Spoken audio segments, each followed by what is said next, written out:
بچہ کوئی کھجور نہ لے لے اور اس کے پیٹ میں حرام کا لقمہ نہ چلا جائے.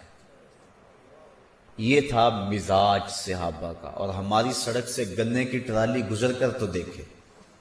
ہم تو بچے کو شاباش دیتے ہیں, بڑا یار تیز نکلا ہے, 3 گنے کھینچ لایا. یہ نہیں دیکھتے کہ یہ مال کیا ہے. آج اگر اس کی حوصلہ شکنی نہیں کریں گے تو کل ہو کے ڈاکو نہیں بنے گا تو اور کیا ہوگا. اعلیٰ حضرت سے کسی نے پوچھا کہ یہ جو کنکیاں اڑاتے ہیں, یہ پتنگ وغیرہ, تو جب یہ ڈور کٹ جاتی ہے تو لوگ دوڑتے ہیں اس کے پیچھے اور ڈور بھی لوٹتے ہیں اور وہ پتنگ بھی لوٹتے ہیں, تو اس کے بارے میں حکم شرعی کیا ہے؟ تو آپ فرمانے لگے کہ یہ مال لقطہ ہے. لازم ہے اگر کسی شخص نے کوئی پتنگ یا ڈور لوٹ لی تو اس کے مالوں کو تلاش کرے اور 6 مہینے تک اس کا اعلان کرے. اگر مالک نہ ملے تو پھر اس کو خیرات کرے, خود استعمال پھر بھی نہیں کر سکتا. اور اگر کسی نے خود استعمال کر لیا اس کو, اگر اس کا لباس بنایا, اس کا تار تھا یا اس کا پوت تھا, دونوں میں سے کوئی ایک تھا, تو فرمایا کہ اس کی نماز ہی نہیں ہوگی. تو یہ ہمارے معاشرے میں بالکل معمولی سمجھا جاتا ہے. ہم بچے کو تھپکی دیتے ہیں, یار یہ بڑا ہی بات ہے, کتنی ڈور لوٹی ہے اس نے, کتنی پتنگیں لے آیا ہے شام تک. جبکہ یہ وہ چیزیں ہیں جو بچوں کے مزاج کے اندر بدی پیدا کرتی ہیں. جب بھی برائی شروع ہوتی ہے تو وہ تھوڑے انداز سے شروع ہوتی ہے.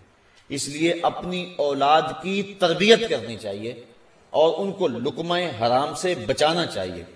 حضرت امام حسین رضی اللہ تعالیٰ عنہ مسجد نبوی میں تشریف لائے تو وہاں صدقے کی کھجوروں کا ڈھیر لگا ہوا تھا. تو بچے تھے, کھجوریں پڑی تھیں, آئے اور انہوں نے ایک کھجور لی اور اس کو اپنے منہ میں ڈال لیا. آقا کریم علیہ السلام بڑی تیزی کے ساتھ آگے بڑھے اور انگلی ڈال کر ان کے حلق سے کھجور کو نکال کر باہر پھینکا اور کخن کخن کہا, اسے پھینک دو پھینک دو, اور فرمایا کہ ہم صدقہ نہیں کھایا کرتے. تو اب دیکھیے کہ کس طرح سے ان کی حفاظت کی.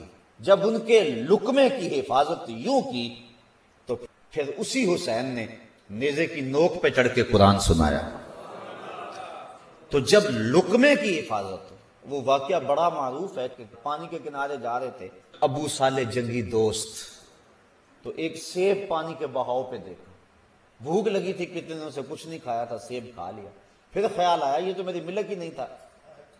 اب دوڑ پڑے, جدھر سے پانی آ رہا تھا, بڑی دور جا کے ایک باغ آیا جس کی شاخیں لٹک رہی تھی اس نہر میں.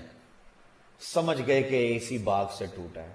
باغ کے مالک کو جا کے ملے, کہنے لگے کہ میرے گمان کے مطابق تمہارے باغ کا ایک سیب ٹوٹا ہے, پانی میں بہتا ہوا جا رہا تھا, بھوک بڑی شدید تھی, میں نے کھا لیا.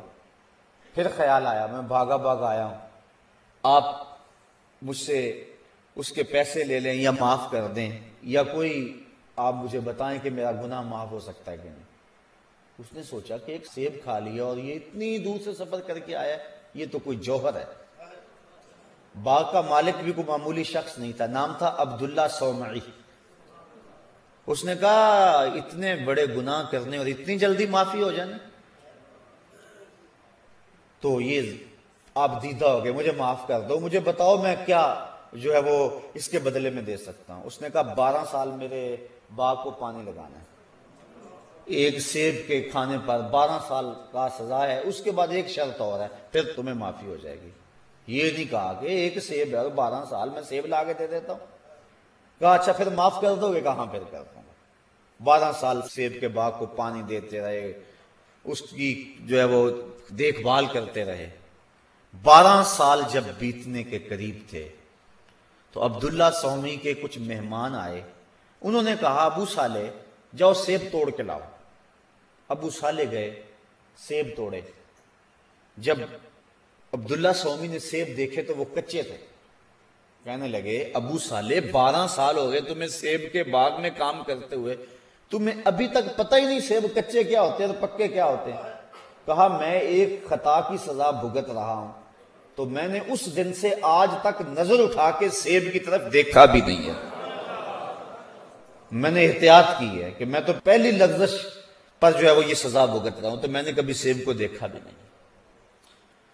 کہا دوسری شرط یہ ہے کہ میری ایک بیٹی ہے جو آنکھوں سے دیکھ نہیں سکتی، کانوں سے سن نہیں سکتی، زبان سے بول نہیں سکتی اور ہاتھوں سے پکڑ نہیں سکتی، اس کے ساتھ تمہارا نکاح کروں گا، اگر قبول ہے تو پھر تمہارا یہ جرم معاف ہو جائے۔ کہا ٹھیک ہے مجھے قبول ہے۔ جوان تھے، عنفوان شباب تھا، آرزوؤں کے مچلنے کا دور تھا۔ کہا میرا بس گناہ معاف ہو جائے۔ عبداللہ سومی گھر لے آئے، بیٹی سے نکاح کر دیا اور شام کو کہا جاؤ اپنی زوجہ کے حجلہ عروسی میں گئے۔ دیکھا کہ وہاں ایک خوبصورت خاتون بنی سنوری ہوئی بیٹھی ہے تو فوراً بھاگ آئے۔ عبداللہ سومی کھڑے تھے، کہا کیا ہوا ہے؟ کہا میں ایک جرم کیا تھا تو اتنی سزا، تو اب کہیں پھر نہ غلطی لگ جائے، آپ نے جو بتایا تھا یہ وہ تو نہیں ہے، یہ تو صحیح الاعضاء ہے۔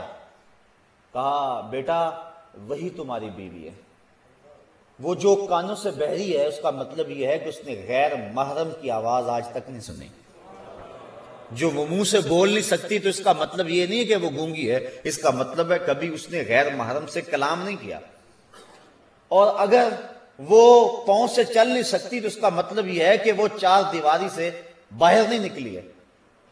تو یہ ہے اس کا مطلب اور یہ ہے اس کا مفہوم۔ تو پھر حضرت ابو صالح جنگی دوست اور اس خاتون کے نکاح کے بعد ایک بیٹا جنم لیتا ہے، جس بیٹے کو دنیا غوث اعظم شیخ عبد القادر جیلانی کہتی ہے۔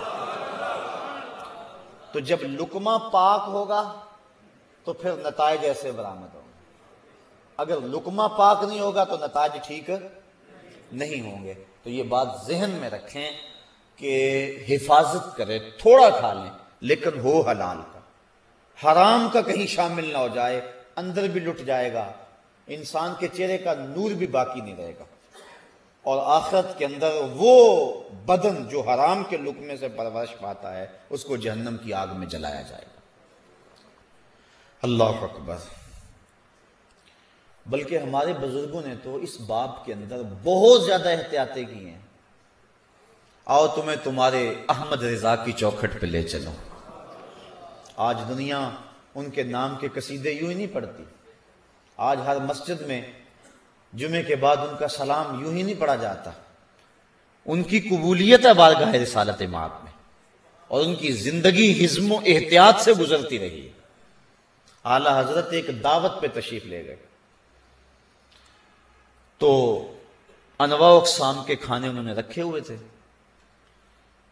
آپ نے شوربہ لیا تو وہ بڑا لذیذ محسوس ہوا، جی میں آیا کہ میں اس کو تھوڑا سا پی لوں، طبیعت کا میلان بھی سمت تھا۔ آپ نے میزبان کو بلایا اور بلا کر کہا کہ میرا جی چاہتا ہے کہ میں یہ شوربہ پی لوں، اگر تم اجازت دو تو میں یہ تھوڑا سا پی لوں۔ اس نے کہا حضور آپ کے لیے تو سب کچھ ہے، تو آپ مجھ سے اجازت مانگ رہے ہیں؟ فرمانے لگے نہیں، جو شوربہ ہوتا ہے وہ عرف میں مشروب نہیں معقول ہے، یعنی پیا نہیں جاتا، کھایا جاتا ہے، اور بطور سالن